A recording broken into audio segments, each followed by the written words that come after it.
তুফান হতে অ্যাটিটিউড লাগে, চোখের দৃষ্টি লাগে। দেশে সাড়া ফিরল শাকিব খানের ডাকে সাড়া দিল না কলকাতা। তুফান নিয়ে নির্মাতাদের তুমুল প্রত্যাশা থাকলেও তার সিকিভাগও পূরণ হয়নি কলকাতায়।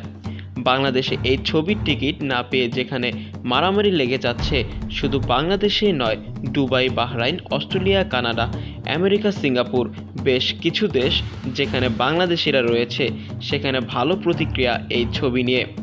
তবে ব্যতিক্রম ঘটল কলকাতায়। সেখানে উল্টো চিত্র কলকাতার হলগুলোতে। রীতিমতো মাছি তাড়াচ্ছেন হল মালিকরা। গত 5 জুলাই ভারতে মুক্তি পেয়েছে বাংলাদেশ বক্স অফিসে ঝড় তোলা তুফান সিনেমা, কিন্তু কলকাতায় সেইটাকে সাড়া দিল না কেউ। শাকিব মিমির উড়াধুরা ঝড়ে বেসামাল ছিল দুই বাংলার।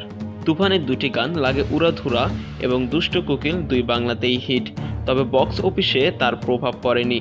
ব্যবসা নিয়ে এখনও কোনো আনুষ্ঠানিক ফিগার সামনে আসেনি, তবে শাগনিকের রিপোর্ট অনুযায়ী প্রথম 5 দিনে কলকাতায় এই ছবির ব্যবসা মাত্র 7 লক্ষ টাকা, অর্থাৎ 10 লক্ষের গণ্ডিও পার করতে পারেনি শাকিব খানের তুফান সিনেমা। যদিও বাংলাদেশে অর্থাৎ 10 লক্ষের গণ্ডি পার করতেও পারেনি শাকিব খানের তুফান সিনেমা। যদিও বাংলাদেশে বিশ্বের অন্য প্রান্তে ব্যবসা মিলালে এই ছবির ইনকাম প্রায় 35 কোটি টাকা পার হয়ে গিয়েছে।